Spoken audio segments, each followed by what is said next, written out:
Aquí estamos conectados, esperando a la gente a que llegue. Vamos a hacer el martes del libro, capítulo número 17, creo. Ya se me perdió la cuenta, creo que es el 17. Estamos avisando a los seguidores para que se unan al video y así comenzamos. Ya se unió Cristian, Alejandro y se unió Lynn, lo mismo que Neymari. Ya se unieron. Me cuentan si están oyendo bien para que arranquemos el martes del libro. Estaba diciendo que este es nuestro capítulo número 17, creo. Ya se me perdió la cuenta, tengo que revisar y poner la listica y poner también los enlaces para quienes no han visto todos los martes del libro, más o menos le pueden hacer seguimiento y de alguna manera buscar el texto que les guste.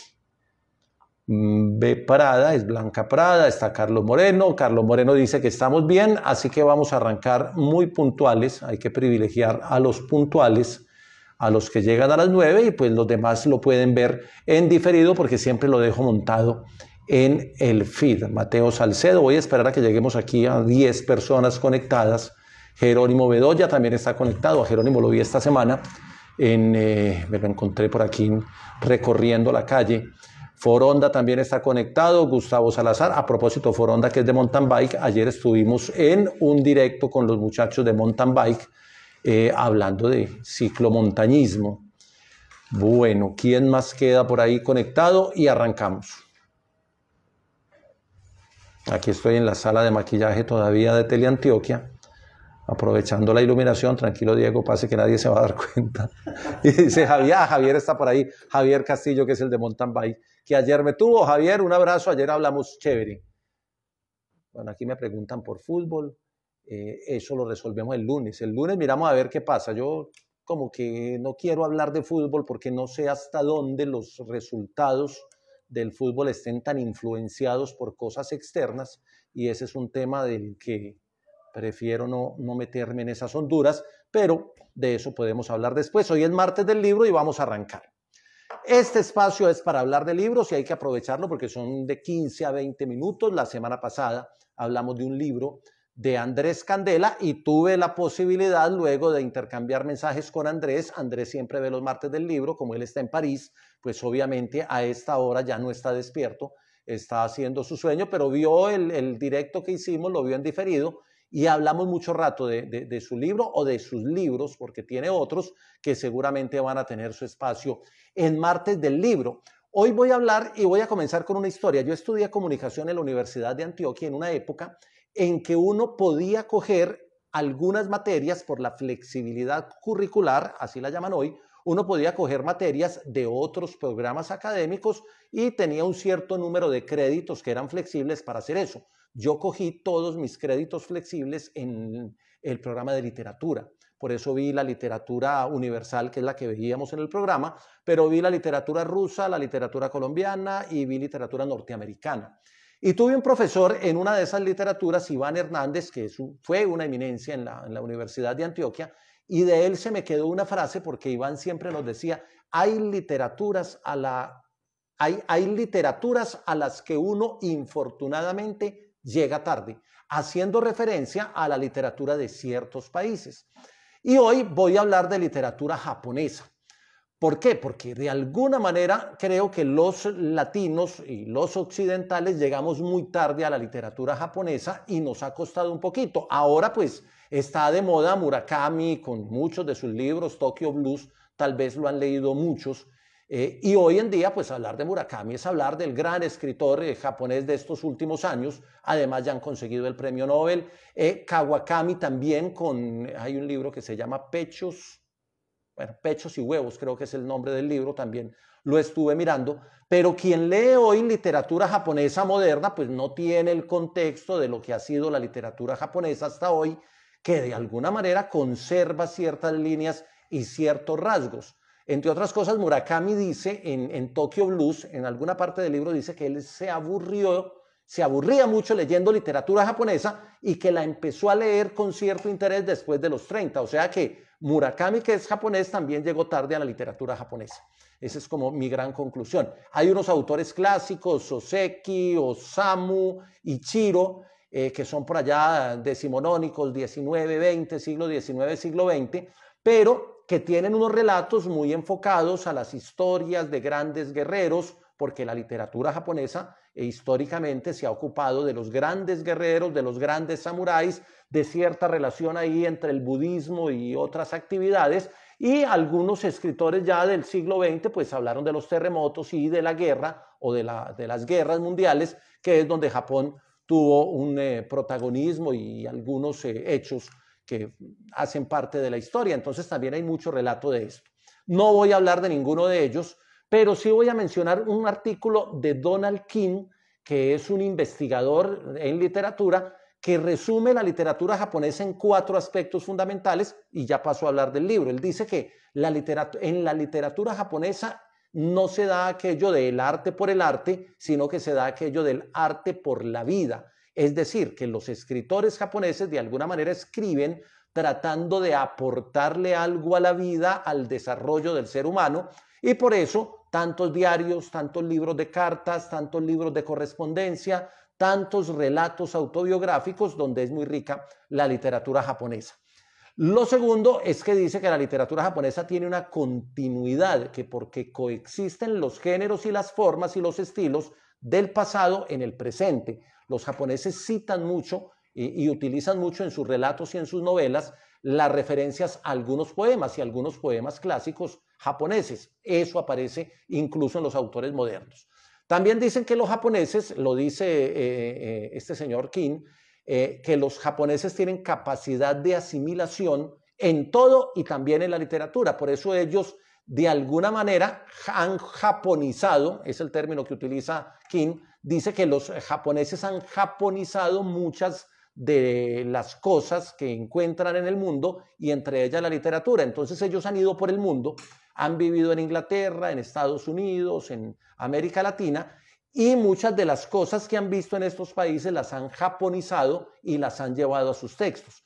Y lo último que dice es que hay una parquedad en los recursos de la literatura japonesa, porque la literatura japonesa escribe en un idioma que no está hecho para la elocuencia. El japonés tiene unas estructuras gramaticales simples, pero que no permiten la elocuencia ni las formas tan bellas o tan estéticas que puede tener el español o una lengua romance, y que por eso utilizan una estructura repetida que va en términos de ciencias naturales, que va de la rama, de la hoja a la rama y de la rama al tronco. Es como una forma de escribir de lo particular a lo general, o del detalle fino, porque son de detalles finos en su escritura, a los grandes y complejos temas.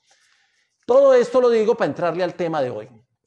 Esto seguramente no conocen muchos el libro, pero muchos conocen la película, Los restos del día, de un japonés que hace poco fue premio Nobel, Kazuo Ishiguro, que tiene varias obras, pero que tal vez esta le representó allanar el camino para conseguir el Nobel, Los restos del día, que se llevó al cine, y la película se llama Lo que queda del día. La película es muy buena, es muy bella, es muy artística, como lo es la literatura japonesa. Digamos que Ishiguro es un japonés que se fue al Reino Unido, a Inglaterra, se educó allá, hizo su carrera universitaria, y su gran trabajo lo hace en Inglaterra, pero no pierde eso que acabo de decir, que describe el investigador como las grandes líneas de la literatura japonesa, y por eso lo quise traer hoy. Incluso me lo terminé de leer, creo que antes de empezar el programa hoy, estaba colgado y terminé las últimas páginas ahora, porque es un texto que amerita leer, parar y volver a leer, y ya enseguida explico por qué. La historia que narra Los restos del día es una historia muy sencilla. Hay un señor que es un mayordomo en Inglaterra de un gran terrateniente inglés, de un gran señor inglés, durante toda la vida, 30 años al servicio de este señor, hasta que el señor muere. Darlington Hall. Darlington Hall, Lord Darlington, fallece, y 3 meses después llega a la mansión donde el mayordomo, que se llama Stevens, donde el mayordomo está encargado de la casa, como ha estado encargado durante 30 y pico de años. Cuando llega el nuevo propietario, es un americano multimillonario que tiene una perspectiva muy distinta del mundo, pero que llega porque quería vivir en una mansión en Inglaterra. Se encuentra una estructura ya organizada en esa casa donde el mayordomo es el que organiza todo, el que contrata a la ama de llaves, el que se encarga de todo y al que le dan ciertas responsabilidades, porque la figura del mayordomo es tal vez lo más británico de principios del siglo XX que tenemos de manera simbólica.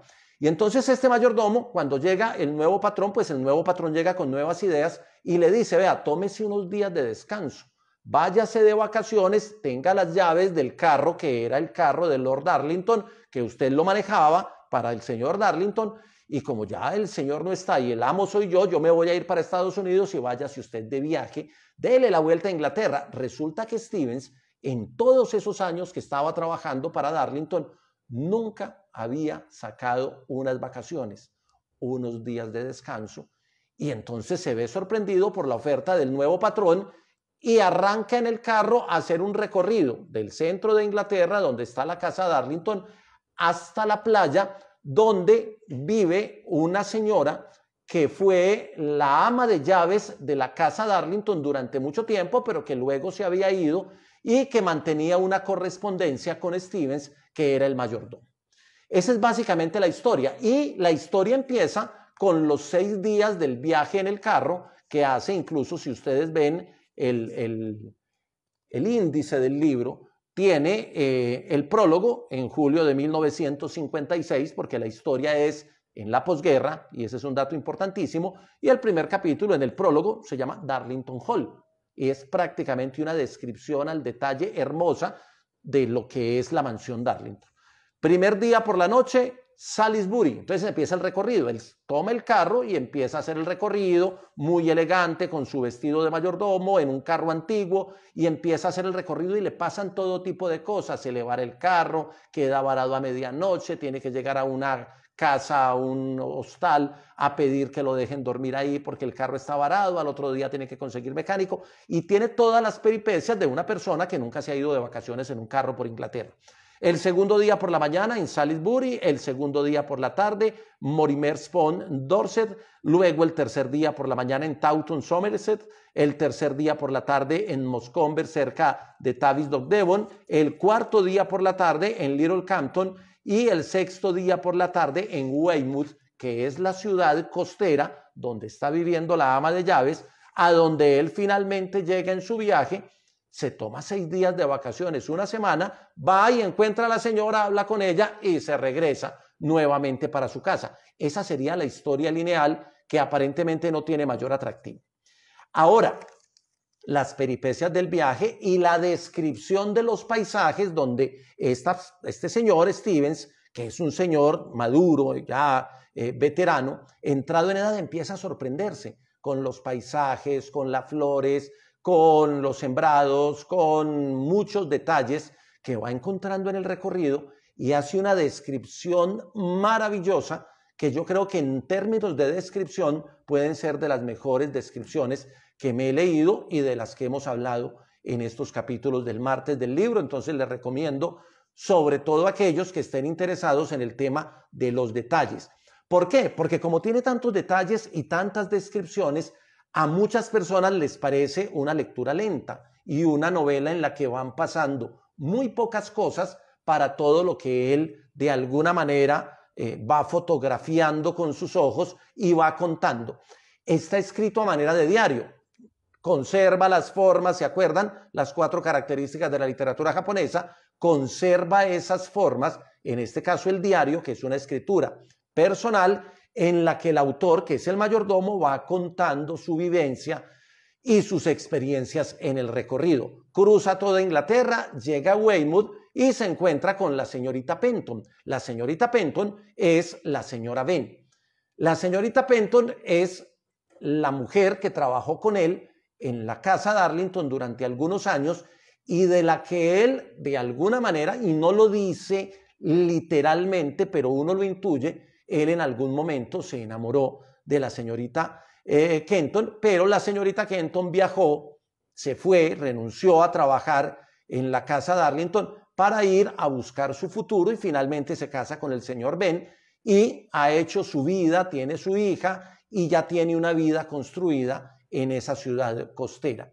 Entonces es muy particular y ahí hay una dualidad muy interesante en el relato, porque cuando él piensa en esta dama, piensa en la señorita Kenton, pero cuando habla con ella, se refiere a ella como la señora Ben. Todos los diálogos con ella son con todo el respeto, con toda la galantería de un mayordomo, la elegancia y la elocuencia que representa esa figura, y se refiere a ella como señora Ben, con todo el respeto y la distancia que de alguna manera él sigue conservando por el puesto de trabajo que tuvo cuando ella estuvo trabajando con él en Inglaterra.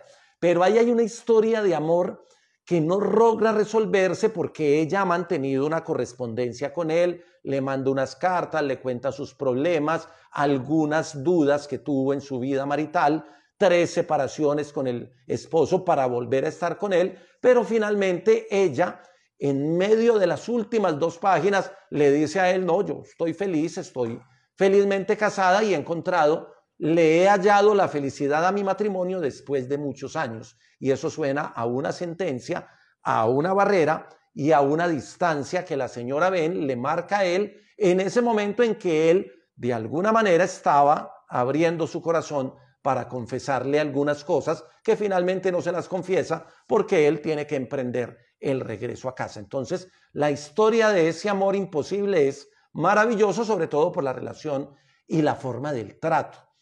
Y lo otro es que en ese viaje que él hace, él va descubriendo cosas de su patrón anterior, del británico, de Darlington, que son secretos que él nunca llegó a sospechar, pero que aparecen en la historia. Resulta que Lord Darlington, de alguna manera, en la época de la guerra, se dejó seducir por el fascismo y conspiró contra el gobierno británico tratando de buscar una alianza entre Alemania e Inglaterra para ganar la Segunda Guerra Mundial. Es decir, el patrón de Stevens, el dueño de la residencia Darlington, Lord Darlington, de alguna manera fue un traidor a la patria que trató de concertar, de buscar un acuerdo con los alemanes, convencido de que el fascismo podría ser el camino, y trató de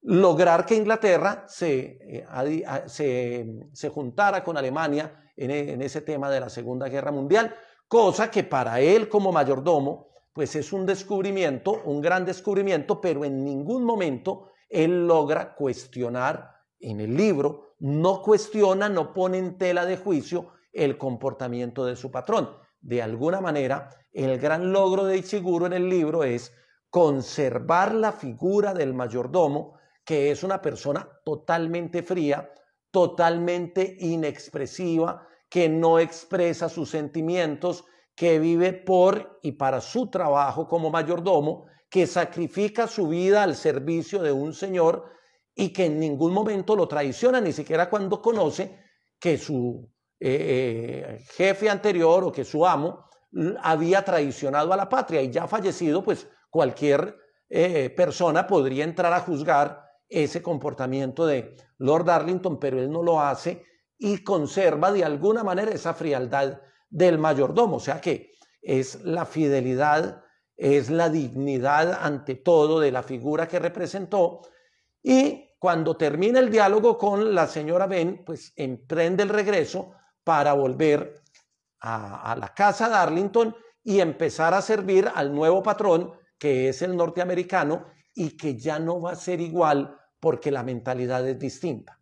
Entonces también, digamos que el libro narra, aunque no directamente, pero sí pone en escena toda la decadencia de ese sistema inglés antes de la guerra y todo ese cambio que da Inglaterra a partir de la guerra, donde empieza a desaparecer o a cambiar o a transformarse esa clase de nobles, de señores, de dueños de grandes condominios, que empieza a perder poder y a perder también su rol protagónico en lo que algunos llaman la decadencia de la segunda parte del siglo XX en Inglaterra.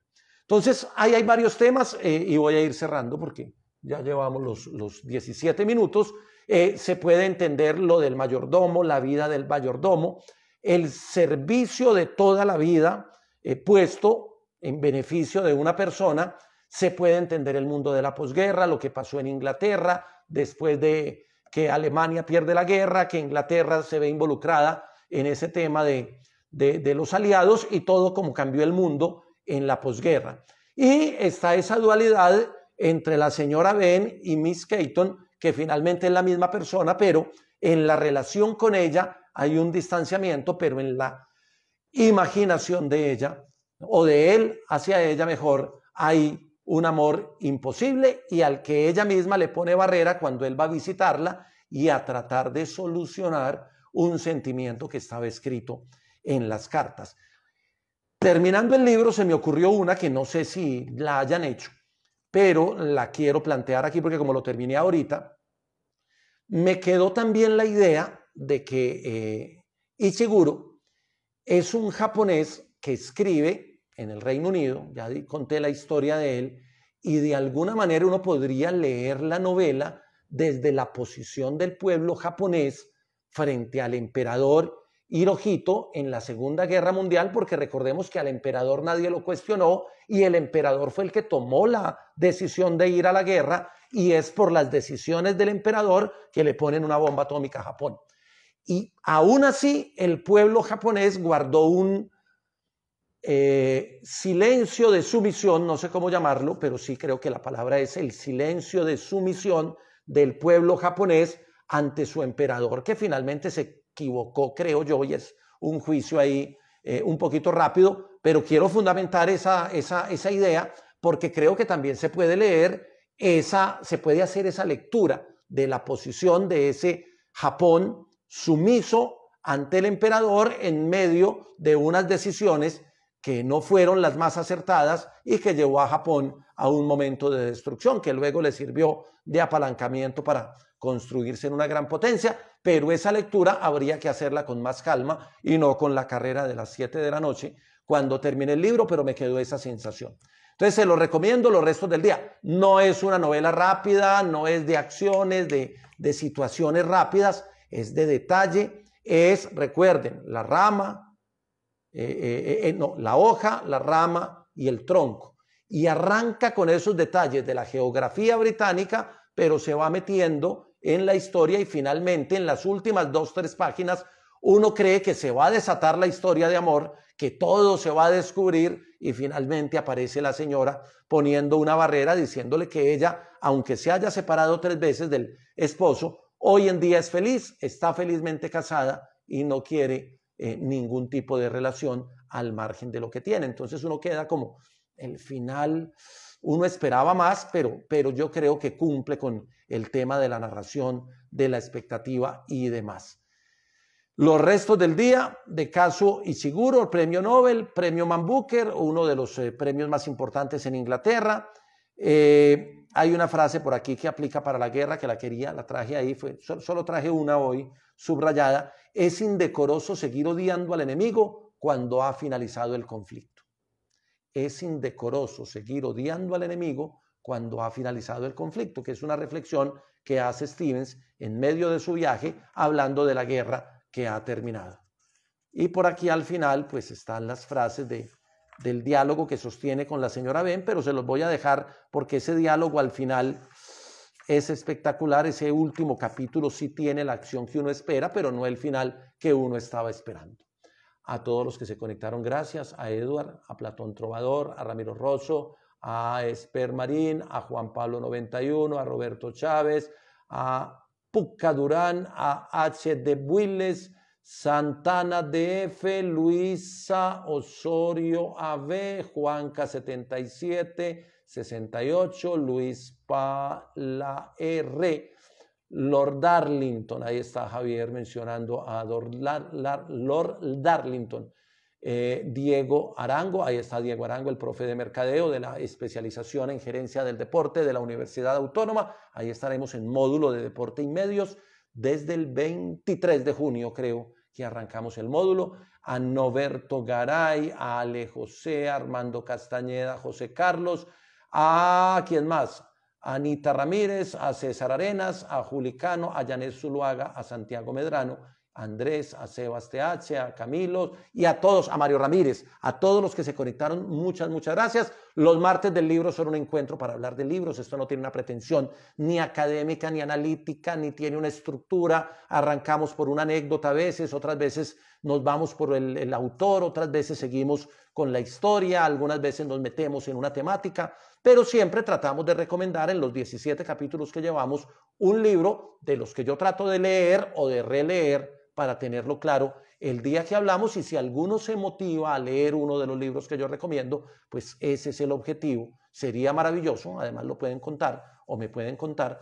Y he recibido varias recomendaciones de libros, he recibido también algunos comentarios sobre el martes del libro. Me dijo Andrés Candela, autor del libro que hablamos la semana pasada, que se ve todos los martes del libro y que ha estado muy atento a ver por dónde estoy leyendo, y los que me han seguido los 17 capítulos saben que soy un lector en desorden porque no tengo una secuencia, no tengo una línea, no cojo un autor, no lo agoto, no cojo una temática, sino que voy buscando en la biblioteca y el libro que venga en fila pues lo voy leyendo y lo voy comentando acá. Además me sirve ahí para los martes hacerlo un poquito más relajado.